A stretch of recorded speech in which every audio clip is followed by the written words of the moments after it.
Hi friends welcome to Odia study technique.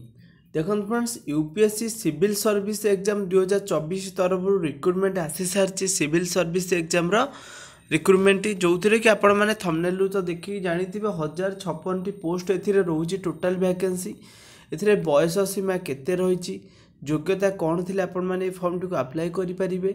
Application फीटा मागणा रही आपण मैंने कौन भी आप्लिकेसन फी दवापाई पड़ोनी फ्री ऑफ कॉस्ट आपण मैंने फॉर्म टी अप्लाई करेंगे।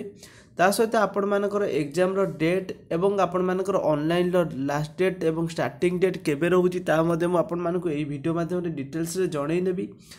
आपण मैंने वीडियो को शेष जाए निहाती भाव देखिए। जदि भल लगे गोटे लाइक कर सांग शेयर करने तेज डेरी नक चलते वीडियो स्टार्ट करनवा।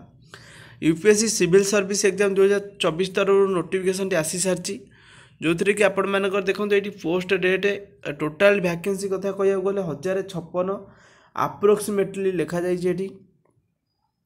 नेक्स्ट आपण मानकर कौन रहा ना आपण मैंने ये फॉर्म टाक जो मैंने कहली एप्लिकेशन फी टोटाल मागणा रोचे कौ मानी मागणा रोचे एससी एसटी फीमेल एवं पीडब्ल्यूडी जो मैंने रहिले कैंडिडेट से कौन भी एप्लिकेशन फी रखा ना।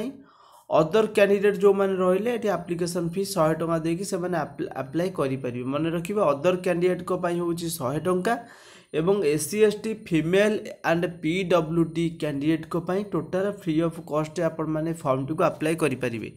फॉर्म टी अप्लाई कलापर नेट बैंकिंग ऑनलाइन आपण मैंने चालान टी काटे। नेक्स्ट आपण मानकर कौन रहा इंपोर्टाट डेट देखो इंपोर्टाट डेट कथा मुझे कहि आपन को ये आपण मानकर इंपोर्टाट डेट टी रोची देखो 14 फेब्रुआरी ठारू ये फॉर्म टी अप्लाई हेलानी जार लास्ट डेट आपण मानकर कौ दिन रोचे ना मार्च 5 तारिख संध्या 6टा पर्यंत ये फॉर्म टी आपण मैंने अप्लाई करेंगे। ता सहित नेक्स्ट आपण मानकर कौन रहा मन रखिले समस्ते 5 मार्च 2024 पर्यंत ये फॉर्म टी अप्लाई करेंगे। आखरे आपण मानकर रहा 15 दिन पाखापाखि।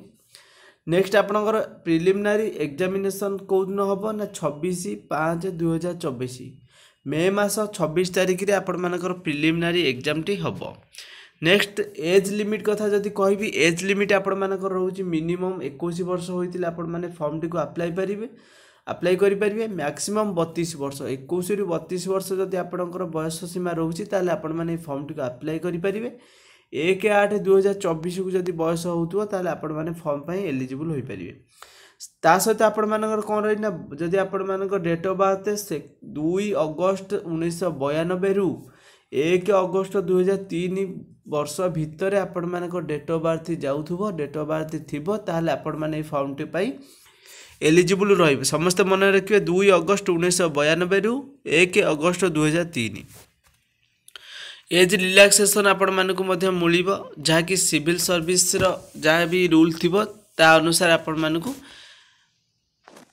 Age relaxation मिलिबो। सब एटा तो आपण मानक जणैदेली civil service exam 2024 total vacancy 1056 थिला जोटा कि आपण मानकर अप्रोक्सीमेटली थिला एतिक थिला आपण मानकर किछि इंपोर्टेंट इन्फॉर्मेशन। आ गोटे कथा भूली गली qualification candidate should possesses any degree from a recognised university. आपण माने जे कोनोसी यूनिवर्सिटी रे गोटे डिग्री क्वालिफिकेशन माने सर्टिफिकेट थिबो डिग्री क्वालिफाई जदि करिथिबे ताहाले आपण माने एई फॉर्म पई एलिजिबल रहिबे। तो सेति पे आपण माने डिग्री क्वालिफिकेशन बा +3 पास करथिले फॉर्म टी को अप्लाई करि परिबे।